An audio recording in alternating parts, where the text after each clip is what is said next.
Okay. Nobody, Okay. All right. Check it out. nobody.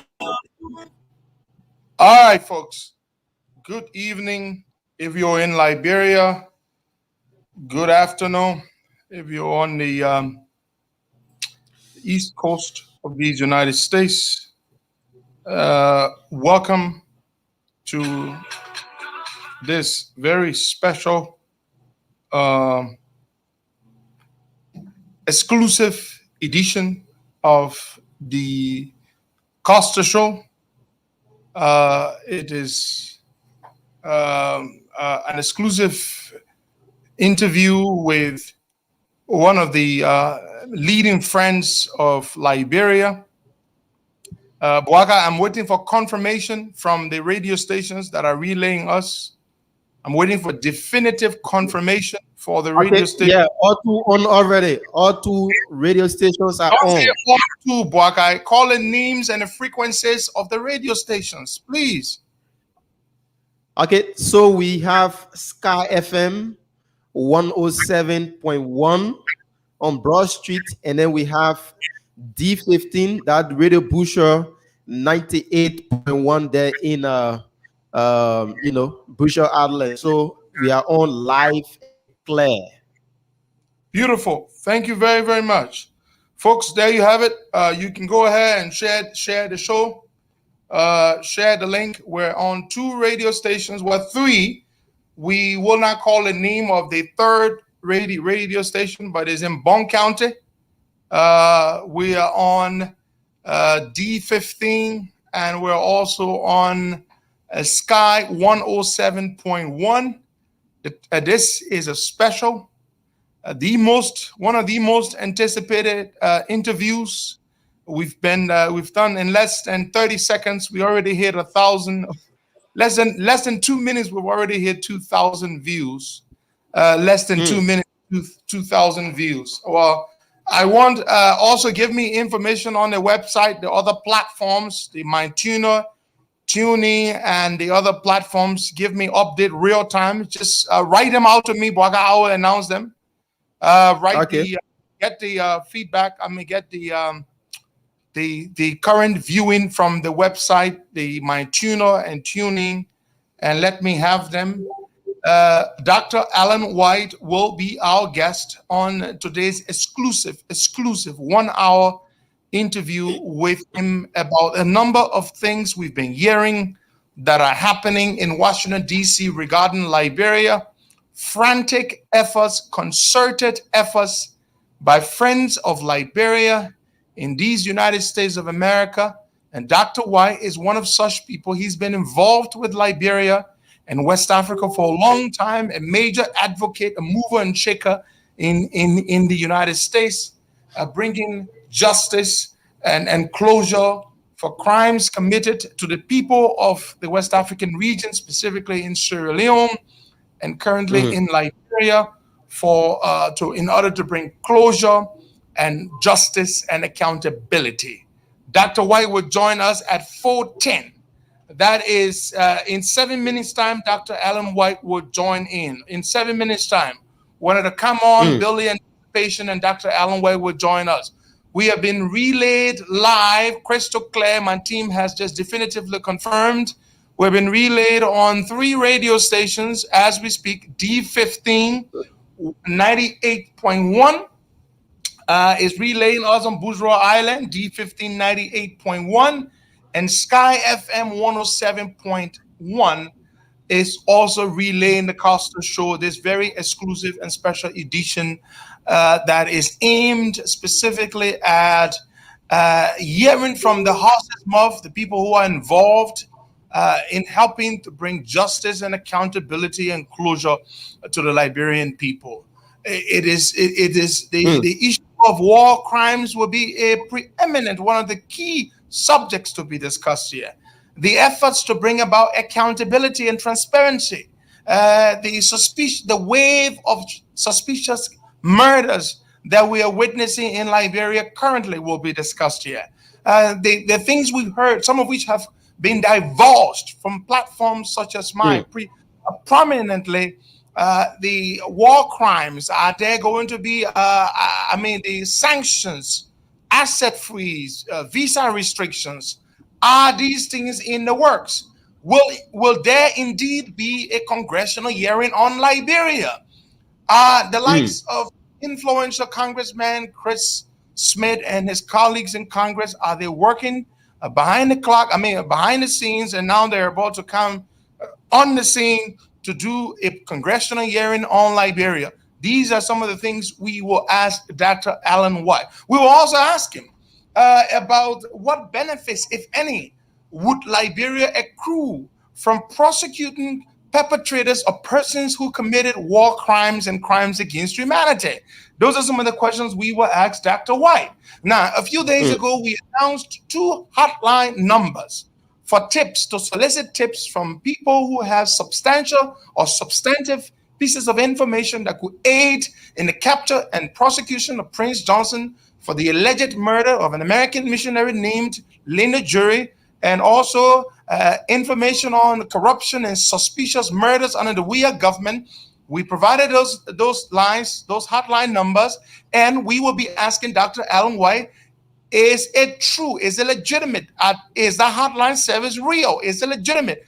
Are there real individuals involved behind these things? So those are the questions so far. So we've been on for 5 minutes. We've already hit 3,300 live people. But I'm waiting for the data on the website and the other platforms. I don't know what you guys are waiting for.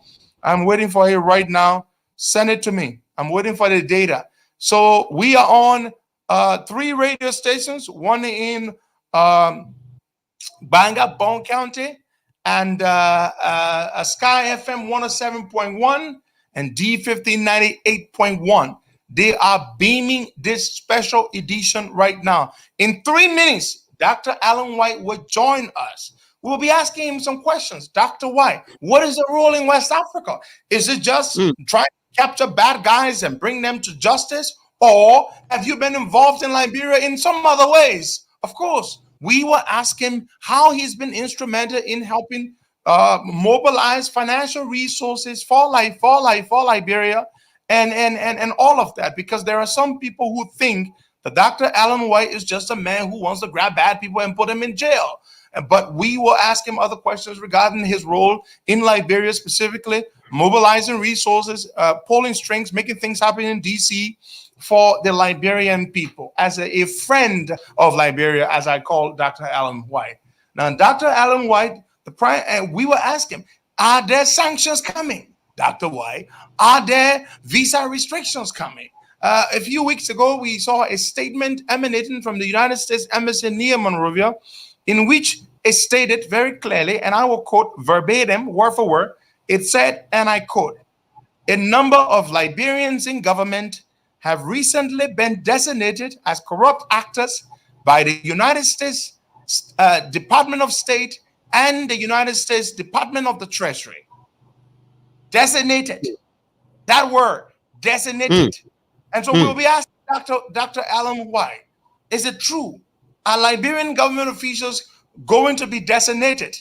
Are their assets going to be freezed? Are they going to be designated by the Office of Foreign Assets Control under the Department of the Treasury?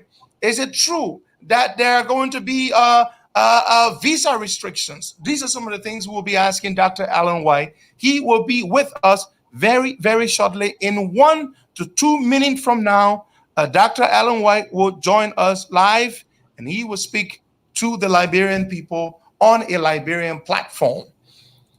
So, folks, fasten your seatbelts. It is going to be a fantastic, fantastic interview.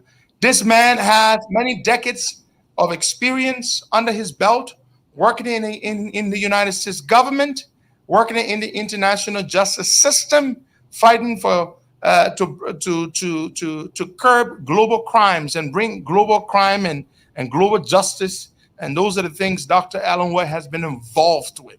So shortly, he will join us very, very shortly. Any moment from now, we've got already a total of 4,000 plus people watching on Facebook and YouTube alone. Yeah, YouTube is carrying like 200 persons. Yeah, YouTube alone has 200 plus people, and Facebook has 3,900 people. And any moment now, Dr. White will join us. Any moment now, Dr. Alan White will join us. And any moment now, be said. Yeah, let me just Yeah. welcome our folks in Bon County. Those that are Okay, just hold joining on, us, want to say hold on, welcome. hold on.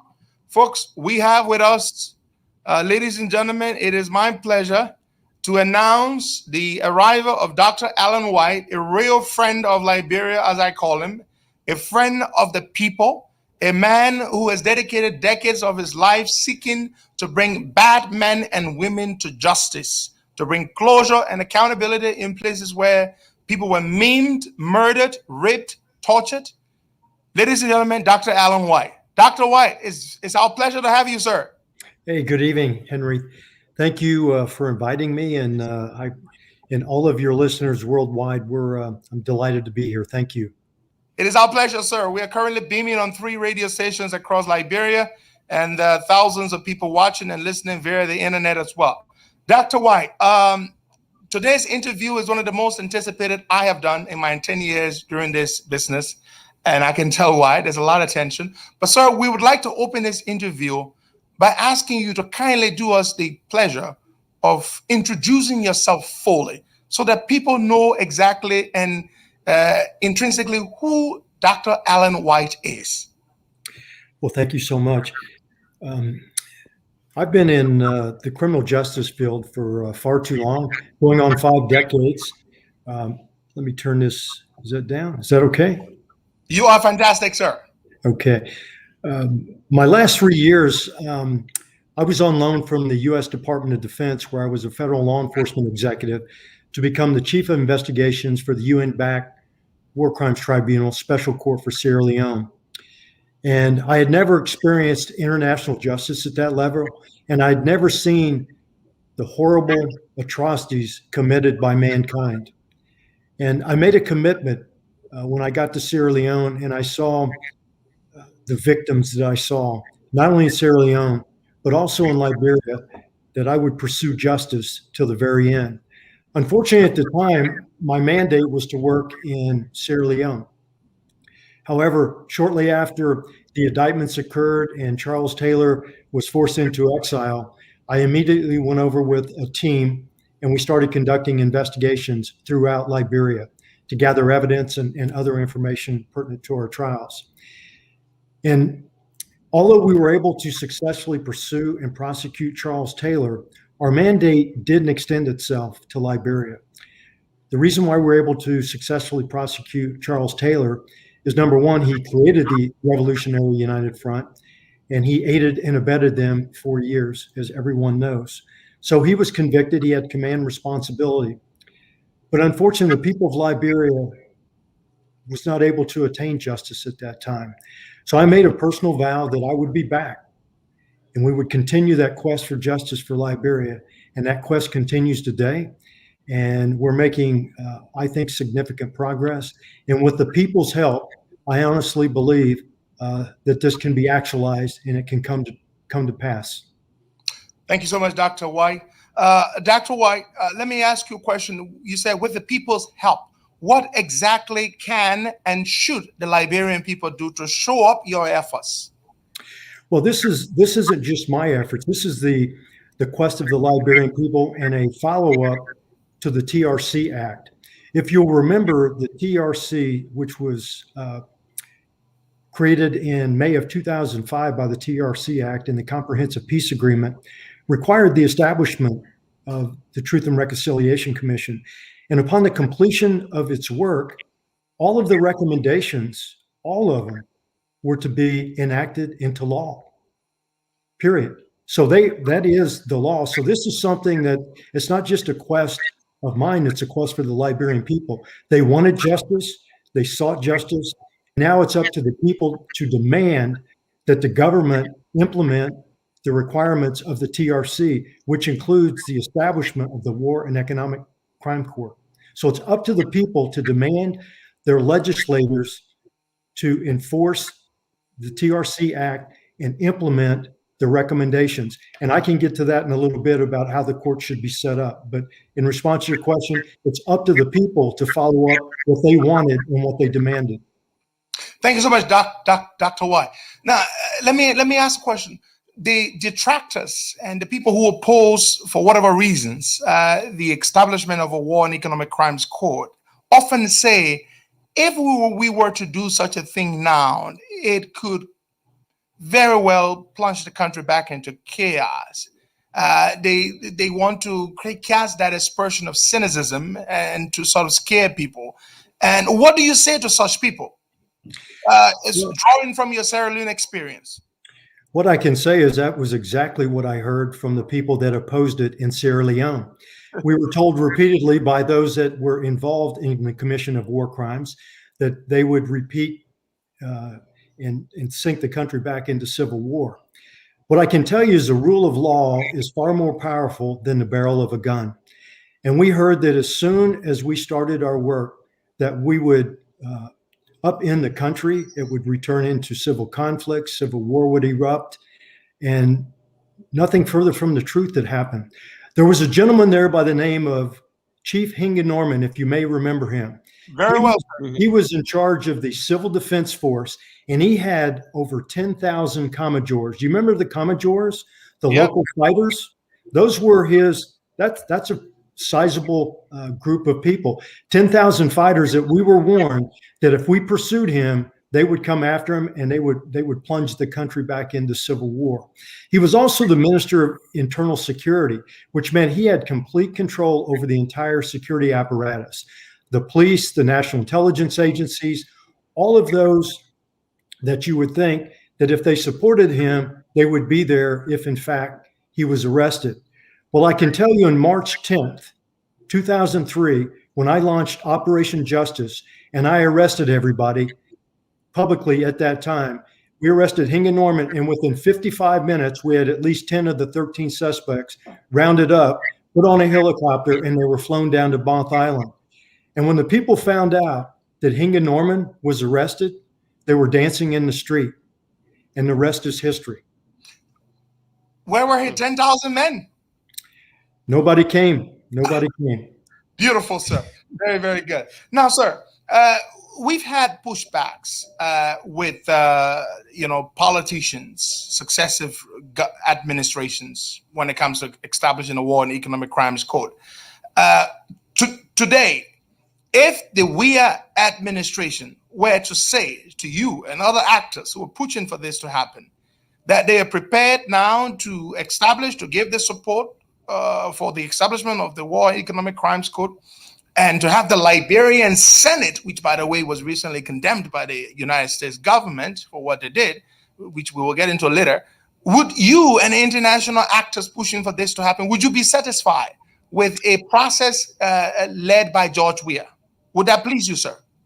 Well, it's not a question of pleasing me, but based on the last 3+ years of demonstrated performance, it doesn't appear that the government is serious about establishing this war crimes court, despite the fact that the campaign that was run was based on establishing the war crimes court.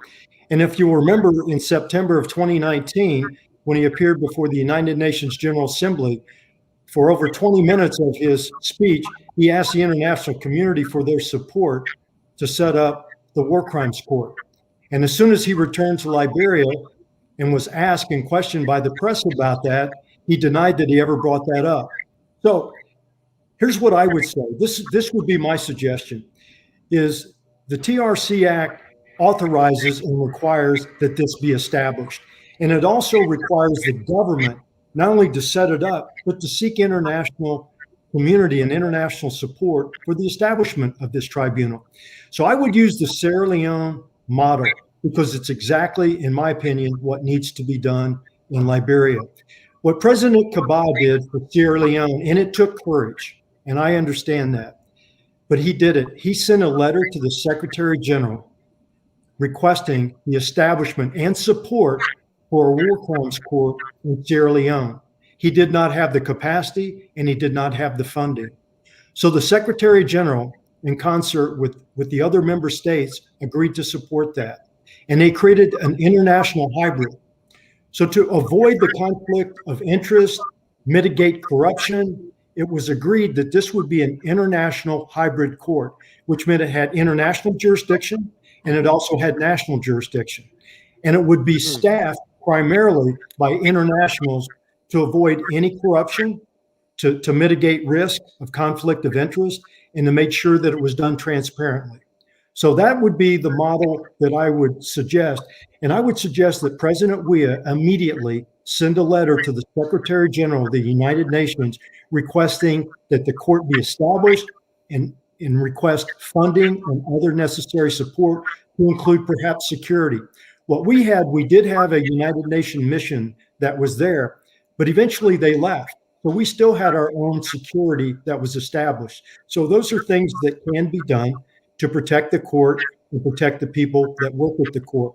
But I think that that is the model. And then thirdly, because we all know Liberia went from number 20 to number 5 as the 5th most corrupt country on the continent of Africa. That's a huge drop. So nobody, in my opinion, from the government should be in charge of this. Somebody from civil society with a legal background that is highly regarded and highly respected in Liberia should be the point person for this to interact with the international community. And I think that that would be the model that would be used. The statute also needs to make sure that there is a treaty between the United Nations and the government of Liberia, and also the majority of the senior positions of the court for the greater good of the Liberian people should be appointed by the Secretary General, the prosecutor, the registrar, and the majority of the court members on the trial chambers and also on the appeals court. This will relieve the pressure from anybody inside the country from being subject to coercion, threats, bribery, or any other concerns that could happen and call into question the integrity of the court. So it can be done, but the president needs to start it. If he does not, the people, and I would encourage him to do this anyway, because the legislators are the ones that report and work for the people of Liberia. It's already been passed. The legislative body could enact this immediately. All it has to be done is sent to the president. Now, there needs to be modifications to this economic and war crimes court statute, as I mentioned. But once those revisions are done, it could be sent to the president. If he does not want the court and he vetoes it, then it comes back to the legislature under the TRC Act. They can override the president and it could be implemented. But the legislators, both in the House and the Senate, need to hear from their people. Thank you so much, Dr. Alan White. Folks, if you're just joining us, we have about 6,000 people on Facebook and YouTube alone watching. We've got 3 radio stations in Liberia. This is an exclusive interview with a friend of Liberia and a champion of international criminal justice and accountability, Dr. Alan White. He's our guest. Dr. White, a few days ago, I announced a hotline service that's currently set up in Washington, D.C., run by some friends of Liberia called the Liberian U.S. Support Group. And there were some detractors said that is not legitimate. Can you confirm that that hotline service soliciting tips on the alleged murder of American missionary Linda Jury by Prince Johnson, and tips on suspicious murders and public corruption under the Weah government?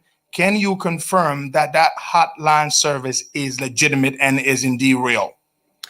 Well, from what I know of it, it seems to be legitimate, and we would encourage information to come in, because at the end, all of that information has to be vetted. But there are some serious allegations that were made about Linda Jury, who was an American, and most people didn't understand her as being an American when she was over there in the 1990s. She was somebody that came from South Africa and elsewhere to provide civil society support during the war. And she was allegedly executed for objecting to some of the violence that was ongoing there. So there's been some good information. There's also been some good information about the assassination attempt that was made against me back in May of 2004, where I was alerted early on when I was staying at Mamba Point. The Mamba Hotel. Mm-hmm. At Mamba Point Hotel in May of 2004, I was contacted and said, Doc, you got to get out of there immediately. They're coming to kill you tonight. So I left, and I was able to go to another location that was safe and secure.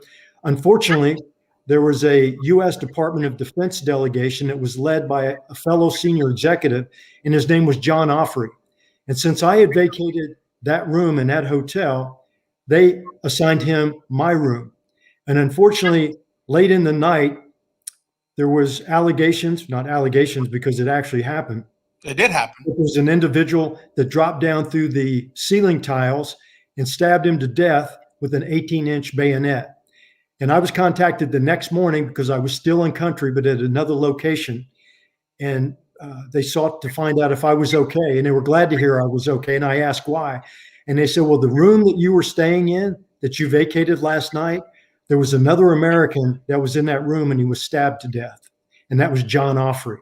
And unfortunately, at that time, Judy Bryant was the chairman.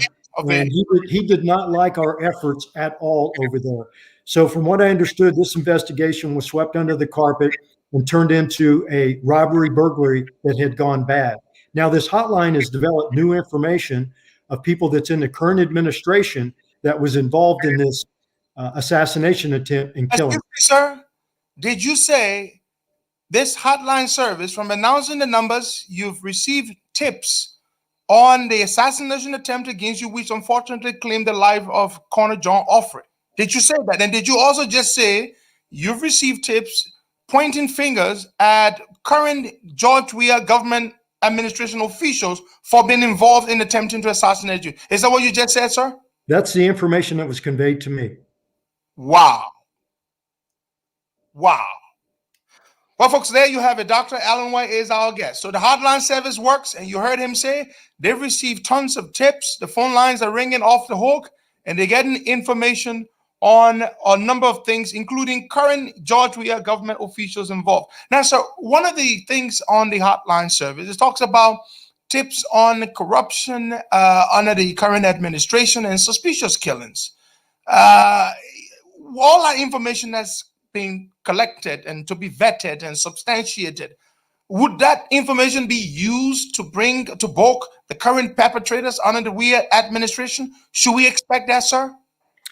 Well, it depends on what the allegations are and if they're proved. But if they are, they could certainly be used for sanction purposes and those types of things. It doesn't matter where the information comes from. It doesn't have to all be resided in Liberia or all resided here. But if you have good, actionable intelligence and information that's vetted and can be proven, that would be very, very valuable for policy and decision makers back here in the United States while they're dealing with Liberia, whether it resulted in a criminal prosecution or global Magnitsky Act sanction. Thank you so much. Speaking of the global Magnitsky sanctions, the global Magnitsky Act, a few weeks ago we watched a virtual hearing opening session, which was attended by a number of congressmen, including influential Congressman Chris Smith, a good friend of Liberia, who, by the way, during the Ebola crisis, helped to mobilize millions of US dollars to help Liberia when we were in a very dire situation. Congressman Smith said, and I quote, "Liberia has a special relationship with the United States, and the current government is a kleptocratic administration. And the current president has been stealing from the day he became president. Liberian people are suffering, and more needs to be done."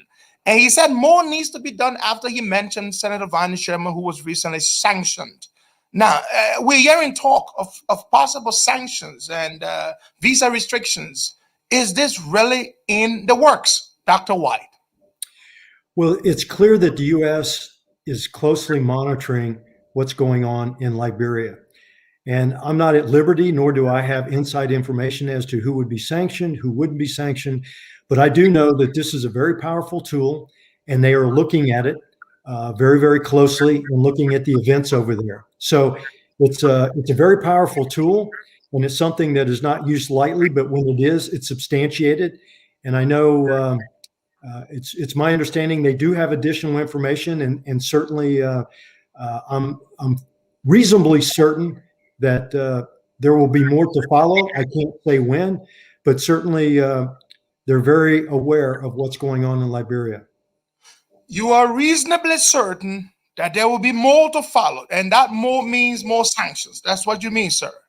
Conceivably, yes. Thank you very much, sir. Dr. Alan White, choosing his words very carefully, as I expect, but he said he is reasonably certain that more sanctions will follow. So Vonnie Sherman is not the only victim here, caught up in American dragnet for his actions, bribing the judiciary. More victims to come. Thank you very much, sir. Another question I have to ask you, sir. We're hearing about an upcoming possible congressional hearing on Liberia. The last time I remember one was held was during the crisis when Samuel K. Doe was in power, and now former President Ellen Johnson Sirleaf was one of those who testified. Is it true that in the next few weeks, a congressional subcommittee on Africa will announce congressional hearing on Liberia? Well, there's certainly some discussion on hearings on Liberia. I can't give you the exact date, but there's a real interest in doing that, and I think you'll see that in the near term.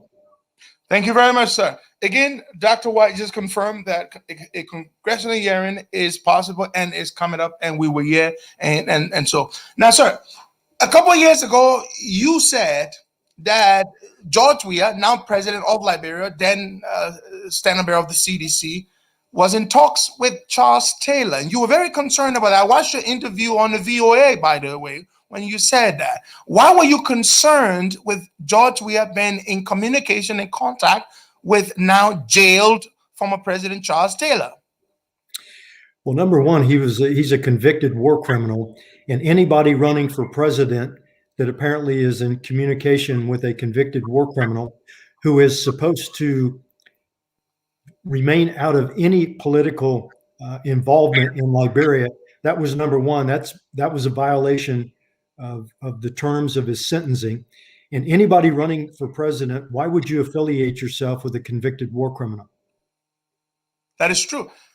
Dr. White, I watched an interview of you back in 2012 in which you said you felt married to the efforts to bring Charles Taylor and other war criminals to book.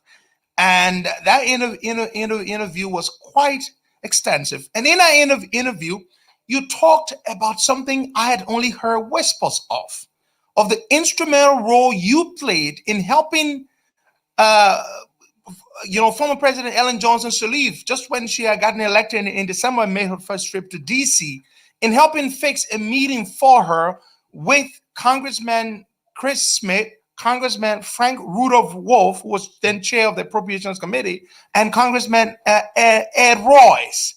And she was made to commit to ask President Obasanjo to turn Charles Taylor over for prosecution, and in exchange, she would be given financial support, which did indeed happen. She received the first tranche of $6 million and the second tranche of $45 million, a total of $50 million. And you fixed that meeting for Mrs. Sirleaf through, of course, the instrumentality of her lobbyist, Reva Levinson. Do you care to touch on that a little bit? Because you've been helping Liberia on other fronts other than just trying to bring justice. The first money, U.S. money that came to Liberia was made possible through your instrumentality. Please share some light on that for us, please. Well, there was some contact made, as you rightly point out, and I know there's a video out there, because very few people really knew what happened behind the scenes. But Congressman Wolf, who was one of the biggest supporters of the special court, as well as Congressman Smith and Congressman Royce, were scheduled to have a meeting. But unfortunately, Congressman Wolf was very careful who he met. He tried not to set a precedence of meeting heads of state, whether elected or duly elected or actual sitting presidents. So at the time, since I knew Congressman Wolf very well, very closely, I was contacted to see if I could arrange for a meeting with him and President-elect Ellen Sirleaf at the time, because she was leaving town the next day. She had to get back for the inauguration back in Liberia. And at the time, he did not want to meet, despite efforts to meet him. And I said the only way that I would even pursue asking him is if I had assurances from the president-elect that she, in fact, would request the formal transfer of Charles Taylor. And if she wouldn't agree to those terms, I wouldn't even meet with her. So she did. So I met her over at the Senate side. We discussed it. She gave me a commitment that she would, in fact, once she became inaugurated, that would be one of her first courses of action, was to formally request the surrender or transfer and arrest of Charles Taylor. Because if you remember, Obasanjo said that he would turn over Charles Taylor to Liberia government if they requested it. And so I went to the National Transitional Legislative Assembly, and we got that through the House. Unfortunately, Obasanjo changed his mind, and he said it had to be a duly elected government. So he moved the goalpost on us. So we were able to facilitate a meeting with Congressman Wolf, and the very next day. And the reason why he was willing to meet with her was that he got a commitment from me, and he had to hear from her that she would have to formally request the surrender of Charles Taylor. And the main reason, he was a little unique. He was a very staunch steward of the taxpayers' money, and he did not want to give money to a country like Liberia, knowing that there was still a threat out there that could cause further destruction. Because Charles Taylor, if you remember, always said, "God willing, I'll be back." He did say that. We never forgot that. So he wanted to make sure that if in fact he committed to meeting with her, that she was going to honor that request. And in fact, she did.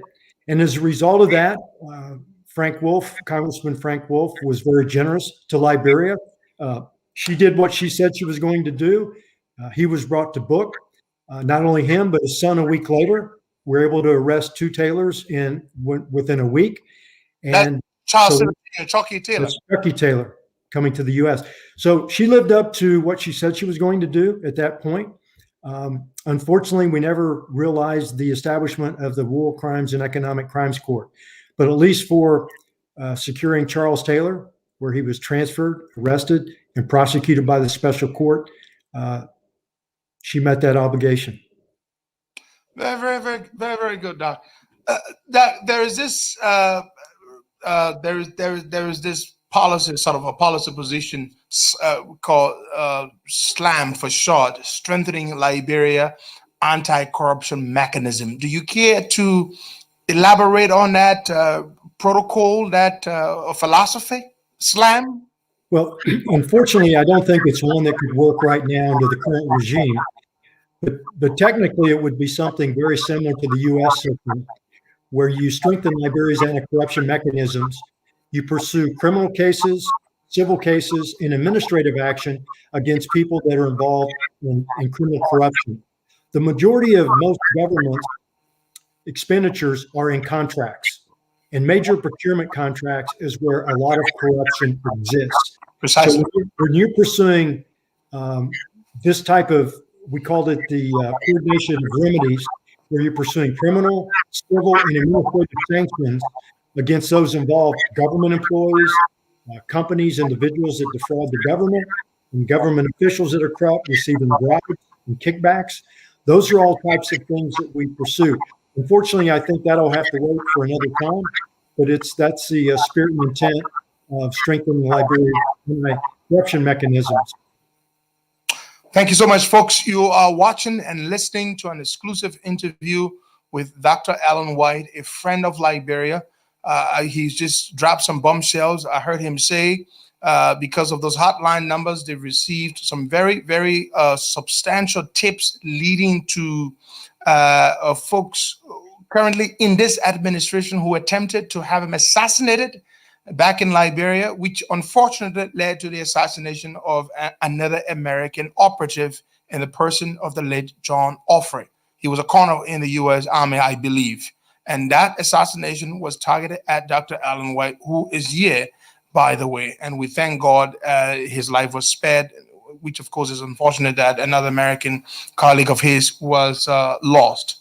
Dr. White, what are the benefits, if any, when and if indeed, I believe when is a matter of time now, when we grab and prosecute all of the people involved in bringing the war and causing mayhem in the country? What benefits does the country stand to accrue, the people of the country? Well, there's many. First of all, reestablishing the rule of law for any republic is imperative. If you don't have the rule of law, your country is not a viable country. Also, just as in the case of Sierra Leone, once these people were brought to justice, they were held accountable, the country could finally heal itself. They could reconcile with what happened. Certainly not everybody, but certainly the senior leaders that were involved in the commission of these atrocities were brought to justice. So the country could heal. They started establishing and reestablishing the rule of law. When that starts happening, foreign direct investment comes to the country. And what's unique and special is the relationship that America has with Liberia. I can't tell you how many companies would love to come to a country, particularly one that we have such close ties to, if they knew that the rule of law existed and that a contract could be enforced. Not one that was awarded today and could be awarded to somebody else tomorrow for the highest bidder. So there's so many benefits that would arise from that. And there are people that are still suffering. And we all know that Africa has oral history. And there's been a lot of information that's been passed on to some of the younger people through the oral history and oral tradition of telling the stories of what happened to them. Liberia has never attained justice like Sierra Leone did. Sierra Leone, although it's not perfect, it's moving on, it's developing. It is. They are moving on, and think about it, they were a neighboring country that were destitute a couple decades ago. Now look at them. So that's what Liberia can look forward to, reestablishing the rule of law, healing as a nation, moving on, and making sure that this never happens again by holding people accountable. Thank you very much, Dr. White. A few days ago, the Liberian Senate held its leadership elections. Senator Prince Johnson, notorious warlord, as described by the United States Embassy press release, was elected chairman on the very important Defense and Intelligence Committee. That prompted outrage clearly in a rather non-diplomatically nuanced press statement, which condemned Senator Johnson's election to that position. And of course, the Americans are very concerned and very disturbed. And the continuation of Varney Sherman in his role as chairman on the Senate Committee on Judiciary, and the very judiciary that the Americans slammed him with a sanction for bribing is the very judiciary that Varney Sherman chairs in the Senate. Do you think such a strongly worded statement is something that helps to reinforce efforts and help justify and motivate and incentivize efforts here in DC to bring the hammer down on the bad people in Liberia, sir? Well, it certainly brought a high level of visibility to the issue. And this just reinforces my point that the U.S. government and certainly people over here are watching very closely as to what's going on in Liberia. Wow. Sir, what do you think if you were to advise George Weah? Now, we know he's not a fan of yours, and we know that, but if you were to offer him any free advice right now, considering all the bad reports, the latest report coming out of the United States State Department on Liberia, which litanizes suspicious murders and police brutality and official corruption and a whole number of things. If you were to advise George Weah right now, what key pieces of advice would you, sir, offer to Mr. Weah? Well, it's very difficult if you're very deeply involved in what's going on over there. And it's really not for me to decide. It's up to the Liberian people. But as far as the War Crimes Court and Economic Crime Court, the advice I gave earlier tonight, write the President or write the Secretary General of the United Nations, requesting the immediate assistance and establishment of the War Crimes and Economic Crime Court, seek financial assistance, and seek support in bringing international staff to staff that. That would be the first thing. If he was serious about rectifying and bringing accountability and the rule of law, I think that would go a long way for the people of Liberia. That's very good, sir. Very good advice. Sir, Mr. Weir has a delegation of senior government officials, his chief of staff, the minister of state, his minister of finance, all people very close with him, are currently in the United States. And from what we hear, they're trying to basically seek audience with just about anybody who would grant them a meeting. But it seems from what we're hearing that they're not, there aren't people who are just taking meetings with them. What do you think a delegation from Liberia, with all of what has been reported by the Americans, what do you think a delegation here for a few days or a week or two could accomplish? Well, it's unfortunate, but it seems like there has been little, if any, accomplished during this visit. The American people, and particularly the American government, is very aware of what is going on. And so I will let what didn't happen speak for itself. I like that. Well, you heard Dr. White. I asked him, I'm going to reiterate, Doc, please, let me regurgitate my own words. I asked Dr. White whether the current Liberian government delegation in the U.S. would accomplish much. He said he will let what wasn't accomplished speak for itself. In other words, well, nothing happened, period. Now, Dr. Alan White, we're not going to keep you too long. We have just a few more minutes with you. Is there anything you would like to say to us that we already haven't asked you, sir? Look, the Liberian people have their future and their own destiny. And it's not my role to necessarily influence, but I've had Liberian people for the last 18 years reach out to me and ask for my support in reestablishing the rule of law, accountability, and justice. And I've continued to do that.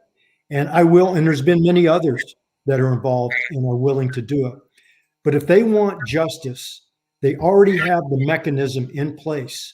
The law requires the establishment of this War and Economic Crimes Court. It's already there.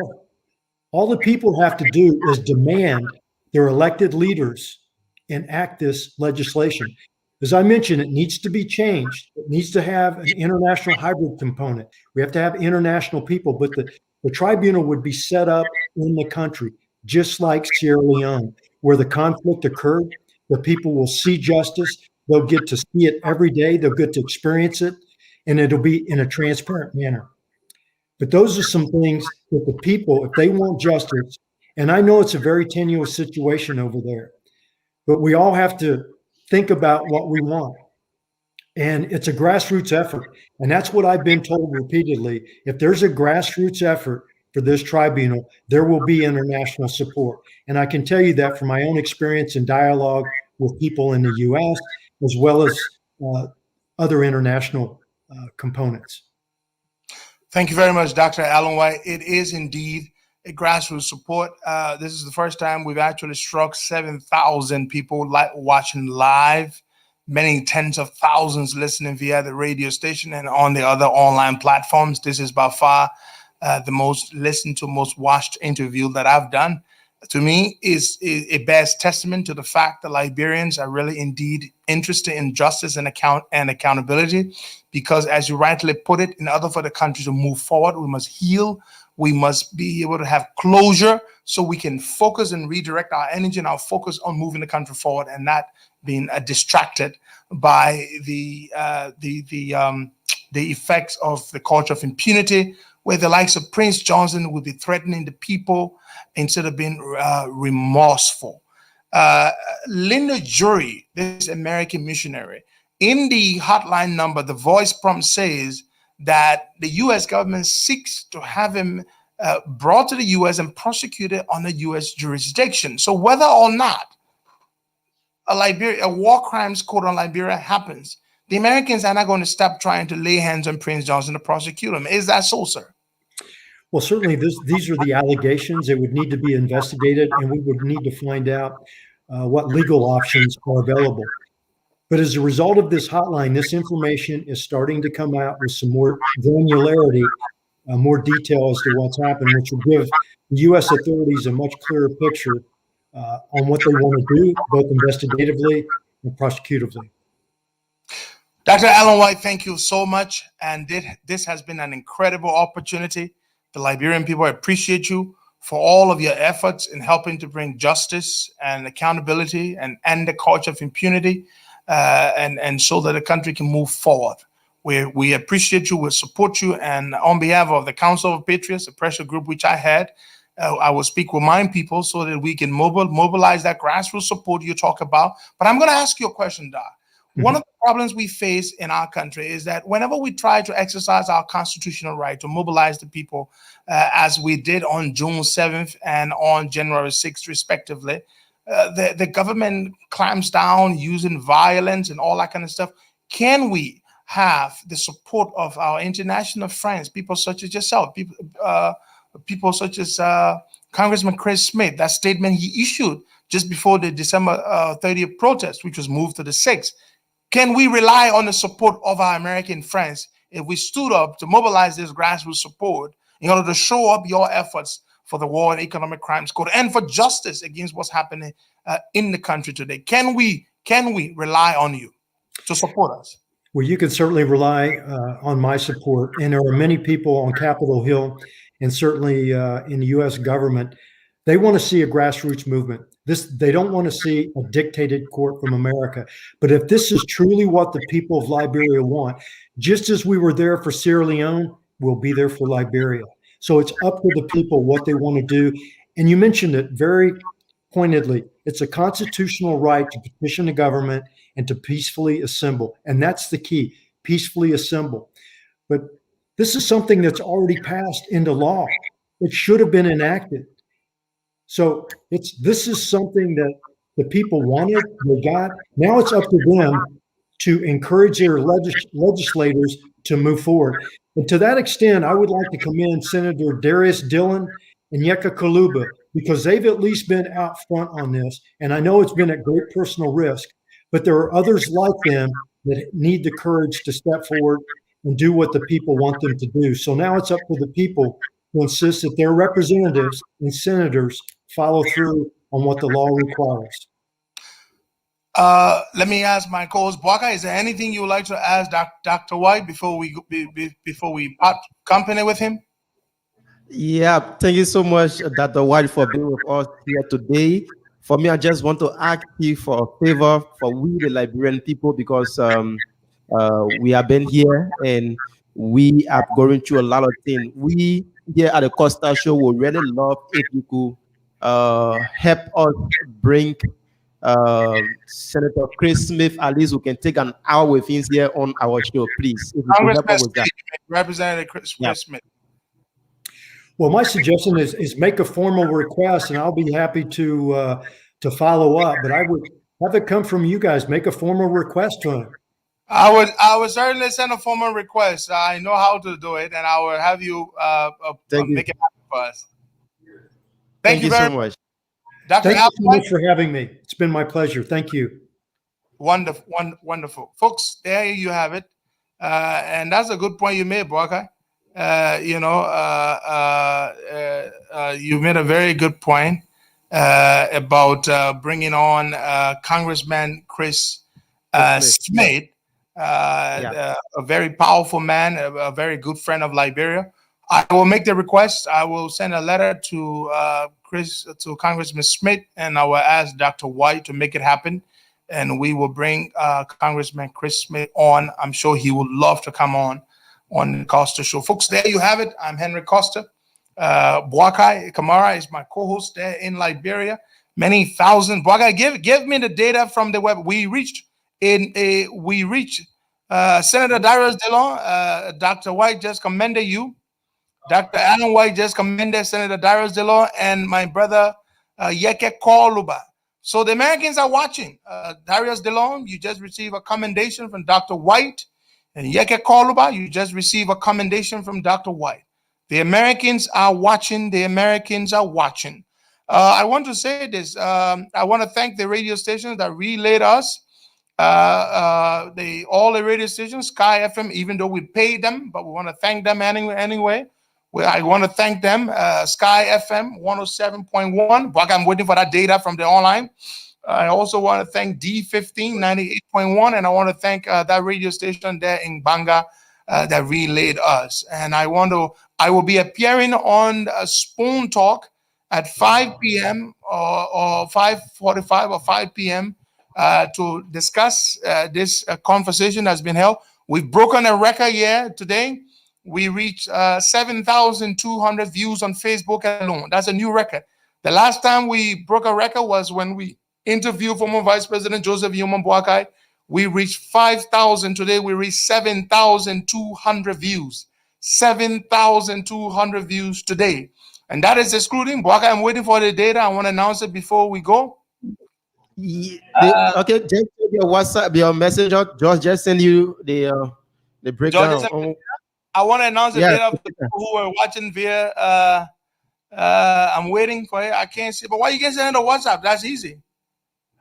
Send it to WhatsApp already. Okay. Oh, good. Well, I'm told Hot TV relay as well. Thanks to the Hot FM and TV family for relaying. Okay, George, just send me the data. Let me see the data. George, hold on. George, I don't mean the data for YouTube, man. I'm talking about the data from the online, George. He said the online is carrying like 5,000 persons. Wow. Jesus Christ. All right, good. The online 5,000 people, and yes. So, folks, thank you very, very much. And this is how we're going to bring it to an end. We want to thank everyone, Senator Dillon, for helping to arrange the relay on D15. I want to thank you all for this, and God bless you all. Justice will come.